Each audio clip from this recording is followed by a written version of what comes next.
Gente, então para finalizar, igual eu falei, o grupo dos animais, nós vamos ver os mamíferos, que é o grupo que nós estamos inseridos, tá? Nós não vamos falar muito de fisiologia dos mamíferos, né? Não vamos aprofundar, porque vocês vão ter a parte de fisiologia humana, né? Então, eu acho que vocês já viram com o Jorge ano passado, né? A parte de fisiologia, como é que funciona. Foi vocês que falaram que viram ano passado com o Jorge, um pouco dessa fisiologia, de excreção. Sim, Jorge. Beleza.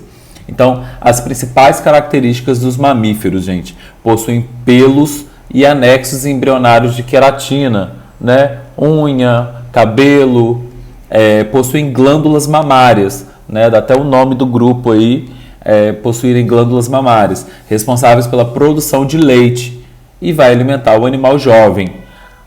A grande maioria dos mamíferos possuem mamas, tá? Não são todos, tem uma exceção, que é lá o ornitorrinco lá na Austrália e as équidinas lá na Austrália também, que vão ser exceção para quase tudo que a gente vê de mamífero. Esse animal ele vai servir como exceção.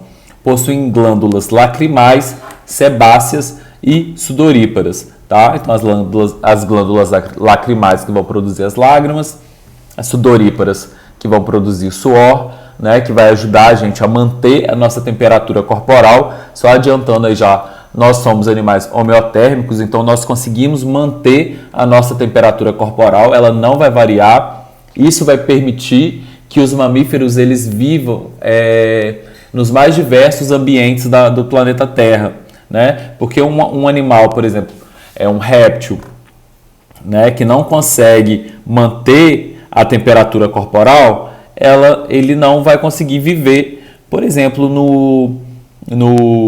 numa geleira, num lugar muito frio ou então num lugar muito quente, porque ele não tem capacidade de manter a temperatura dele ali corporal interno, né?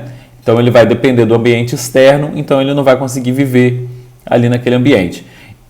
Como nós mamíferos nós conseguimos manter a nossa temperatura, nós conquistamos aí os mais diversos tipos de ambientes. E glândulas sebáceas que vão produzir aí sebo, algumas coisas no nosso corpo.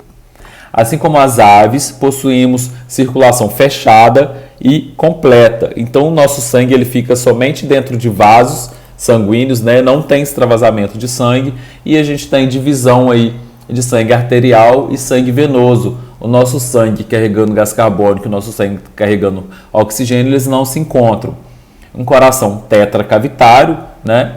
Aí sem mistura de sangue arterial e venoso. Nós possuímos aí um pulmão muito eficiente, né? Isso ajuda também a ter um metabolismo eficiente, ajuda a manter a temperatura corporal, né? Os nossos pulmões, eles são alveolares, eles têm como se fosse um brócolis, né? E isso vai aumentar a nossa superfície de contato. Isso vai aumentar a eficiência do pulmão de absorver, de captar esse oxigênio que está entrando aí na ventilação pulmonar. Os mamíferos, então, uma característica de todos os mamíferos também é possuírem 7 vértebras cervicais, né, aí no pescoço. Aqui até a girafa, né, que tem um pescoço maiorzão, ela possui somente 7 vértebras, né? Lógico que as vértebras dela vão ser bem maiores que as nossas, por exemplo, mas os mamíferos possuem 7 vértebras cervicais. Possuem hemácias anucleadas. As hemácias, elas não possuem núcleo, tá? Então as hemácias é um tipo de células aí do nosso corpo que não vão ter núcleo, né? Isso porque para aumentar a capacidade dela de transportar oxigênio. Então a hemácia, ela não tendo núcleo, né, ela consegue transportar mais oxigênio e aumentar também, deixar o nosso metabolismo mais eficiente. Vai excretar ureia. A ureia, gente, nós estamos vendo aí que os animais, as aves, os répteis, eles começaram a excretar ácido úrico, que é pouco tóxico e precisa de pouca água para ser eliminado, né? Isso foi uma evolução aí no processo de conquistar o ambiente terrestre. Tem uma excreta nitrogenada que precisa de perder pouca água e que seja pouco tóxica, né? Não precisa de ser muito diluída, porque ela é pouco tóxica. Aí nós chegamos nos mamíferos e a gente meio que volta para uma excreta intermediária entre as dos peixes e dos anfíbios, lá que era uma excreta que precisava de perder muita água e era muito tóxica, intermediária entre essa e entre a amônia lá do peixe e do anfíbio, que era muito tóxica, e o ácido úrico, que é pouco tóxico e precisa de pouca água, né? A urina das aves é muito pouco líquida, porque precisa de pouca água para ser eliminado. E nos mamíferos agora a gente está intermediário, né? A gente excreta ureia, né? Que a gente precisa de bastante, né? Numa quantidade de água aí intermediário para poder eliminar, para poder formar urina, né? A nossa urina, ela sai uma quantidade de água intermediário entre os peixes e entre os répteis, por exemplo, as aves, tá? E é uma toxicidade também intermediária, beleza? Então meio que a gente está caminhando para uma urina com pouca perda de água, e a gente chega no mamífero, meio que a gente retrocede aí e volta para uma urina intermediária. Beleza, gente? Ficou explicado isso?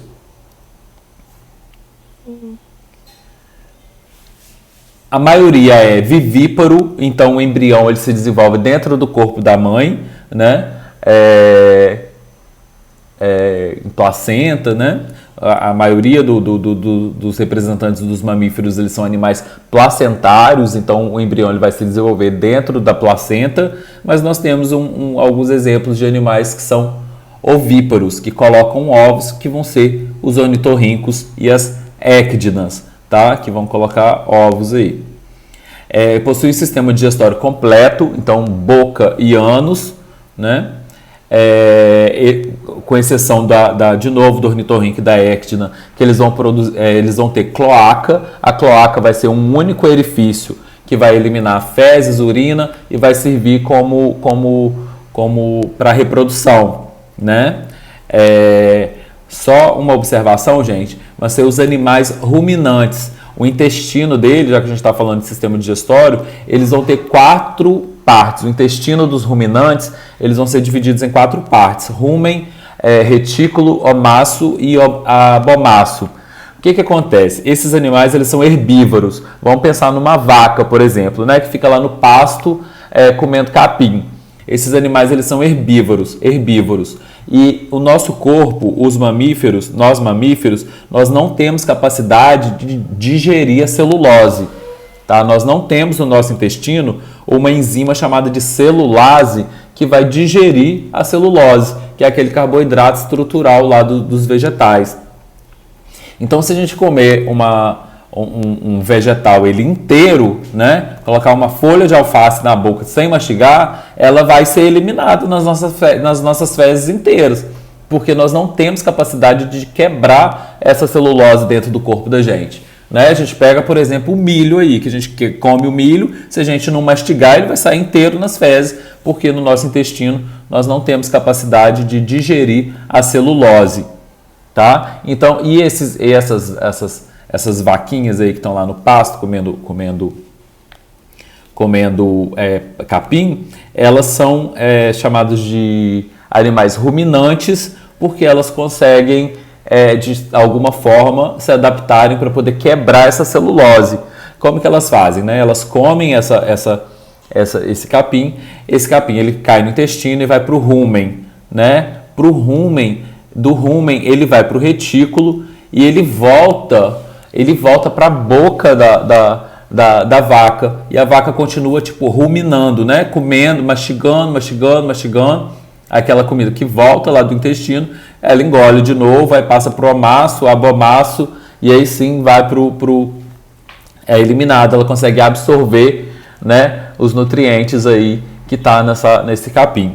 Só que não é a vaca que tem essa enzima capaz de quebrar a celulose. São pequenos micro-organismos que estão lá no rumen da vaca, né? São bactérias e fungos e protozoários que conseguem, principalmente bactérias e fungos, que conseguem digerir essa celulose, tá? Esse rumen, ele é enorme, né? Pode ter até 7 quilos de micro-organismos ali dentro, com capacidade de quebrar essa celulose.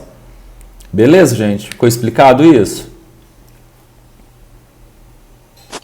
Sim. Então é uma relação de simbiose, né? Essas bactérias, esses fungos estão lá dentro do rumen, então está chegando alimento para eles, está chegando nutriente, beleza? A vaca, então, também se beneficia disso, porque aí ela acaba tendo capacidade de absorver os nutrientes ali e tá tudo bem, tá tudo ótimo, mais ou menos, né? Porque as vacas, elas são umas grandes produtoras de gás metano, porque elas têm bactéria dentro desse intestino dela, que são aquelas bactérias que vivem na ausência de oxigênio, que são aquelas arqueias, que a gente viu, aquelas arqueobactérias. Lembra que a gente viu que tinha metanogênicas, termófilas extremas, aquelas que vivem em condição de extrema de sal, de temperatura, e as vacas, elas têm dentro do intestino delas umas arqueobactérias que são metanogênicas, né, que produzem metano.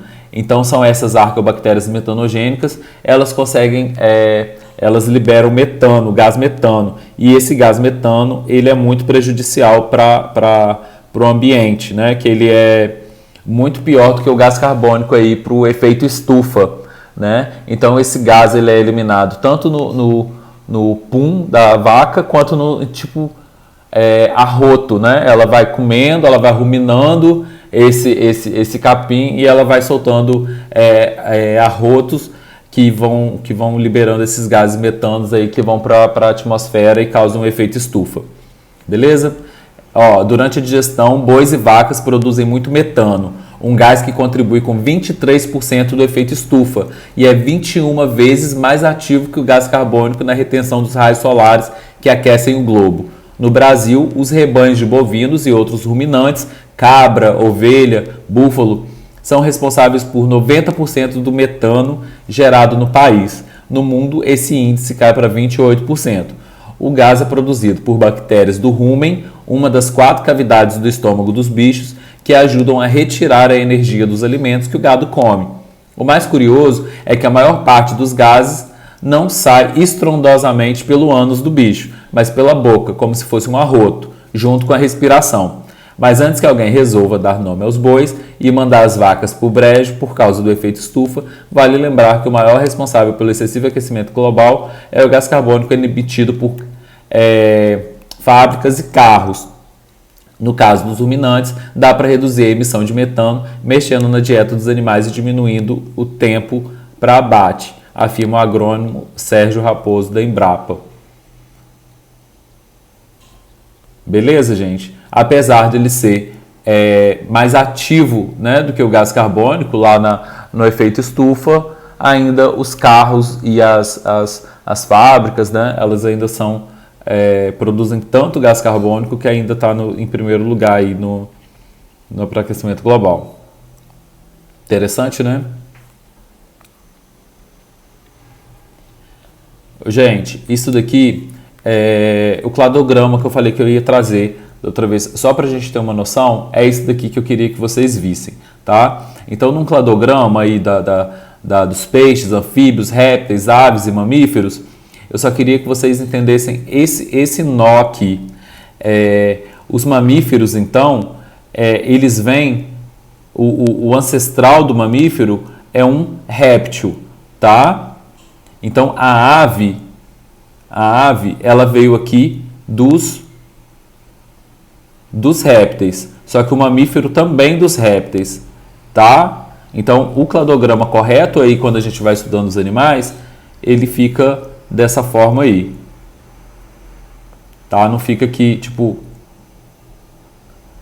a ave saindo daqui, não. A ave sai lá do grupo dos répteis também. Quando chega nos répteis, aí vai mamífero, réptil e a ave saindo ali dos répteis. Beleza, gente?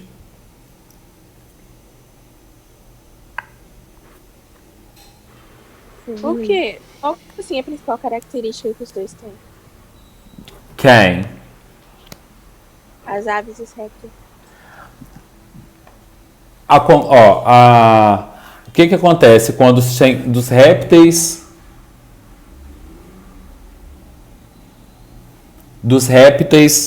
para os anfíbios aqui, tá? Toda aquela conquista do ambiente terrestre, tá? Então tem os ovos, né? Os ovos com casca ali calcária, que vai permitir com que o embrião se desenvolva dentro dos ovos, não necessite mais de água para poder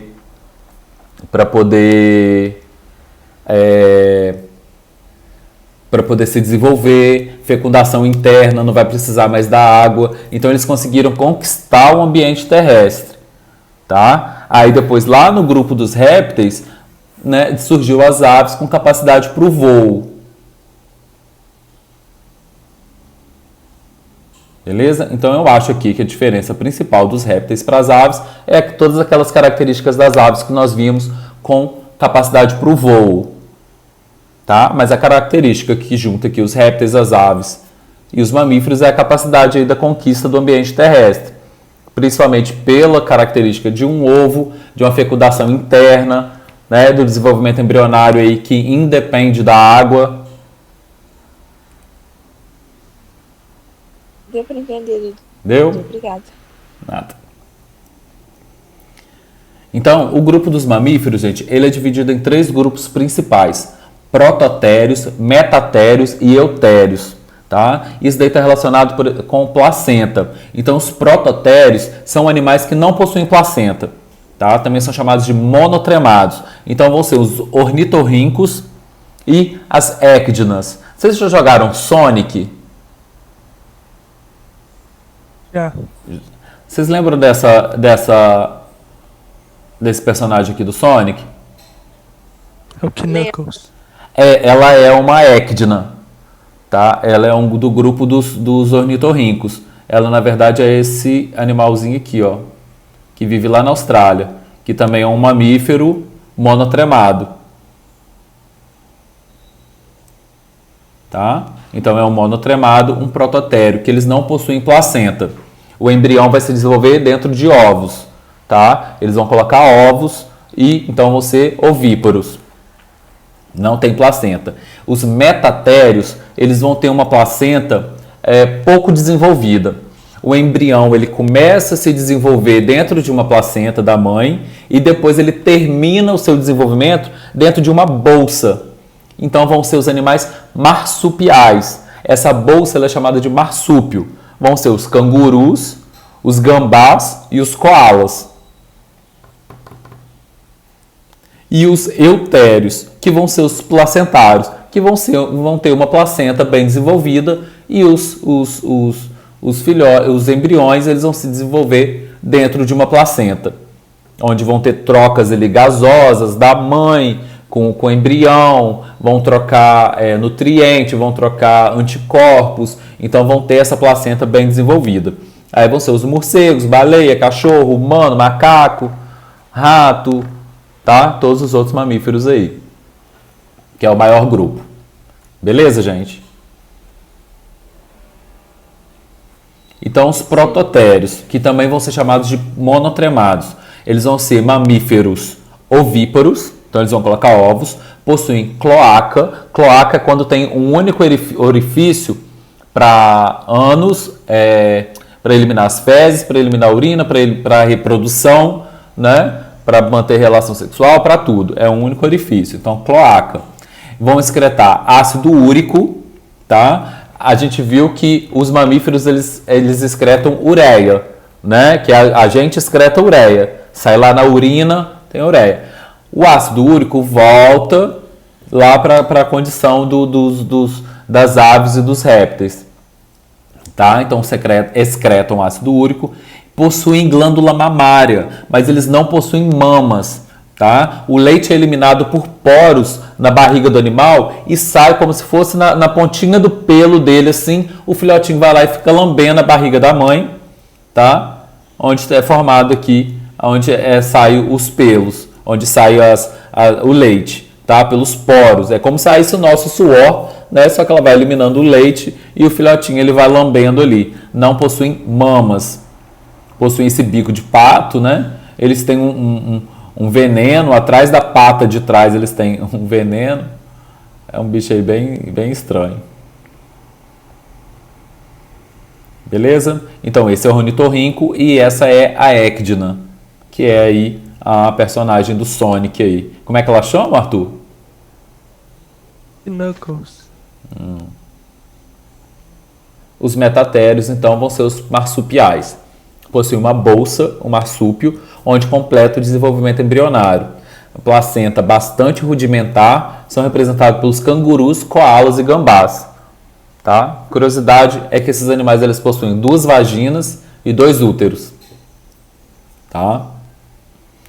Eu vou mandar depois um vídeo para vocês no WhatsApp, eu queria que vocês assistissem, que é como o nascimento de um canguru. Tá? Que é bem no comecinho, eu não consegui colocar ele aqui no slide, o vídeo. Bem no comecinho do desenvolvimento embrionário, ele é bem pequenininho, o embrião ainda nem enxerga, 1 mês de desenvolvimento embrionário, ele sai pela vagina da mãe, né? Sai do útero pela vagina, porque o útero não tem capacidade de manter o desenvolvimento desse embrião até o final. Então ele sai e pelo olfato dele, ele vai subindo pela barriga da mãe. Vocês já viram isso? Não. Ele vai subindo pela barriga da mãe, no meio dos pelos, assim, não tem ajuda da mãe, a mãe não pode ajudar, senão ele acaba se perdendo. Ele vai subindo e cai dentro da bolsa. Lá dentro da bolsa tem as mamas, né? As glândulas mamárias. Ele se prende a uma dessas mamas e ali ele fica até o final do desenvolvimento embrionário, até se tornar um indivíduo aí pronto para sair da bolsa, e mesmo assim depois de nascer ele ainda fica voltando para dentro da bolsa para poder mamar. É bem interessante, tá? Então isso daí é o desenvolvimento dos metatérios, que não tem uma placenta muito bem desenvolvida. E os eutérios vão ser os placentários, né? Apresenta placenta bem desenvolvida e é o maior grupo dos mamíferos. Né? Então o desenvolvimento embrionário é feito dentro da mãe, dentro de placenta. A mãe consegue passar os nutrientes para o filho, deixar eles mais ali protegidos, e passa anticorpos, passa trocas gasosas, né? Oxigênio, gás carbônico, tá? Beleza, gente? Sim.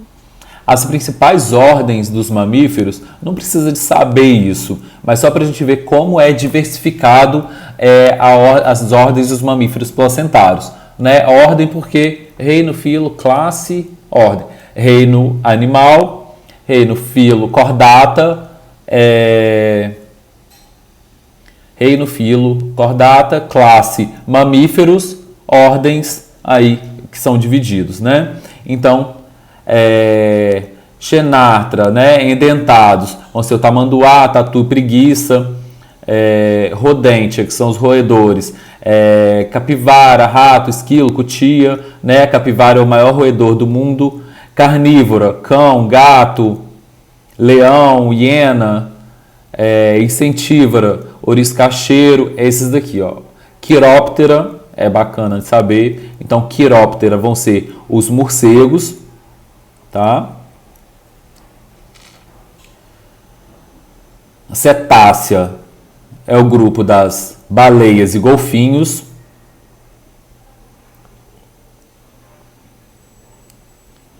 E primatas, que é o grupo que está o chimpanzé, gorila e o próprio homem, tá? Então todas essas ordens aí tudo faz parte do grupo dos mamíferos placentários.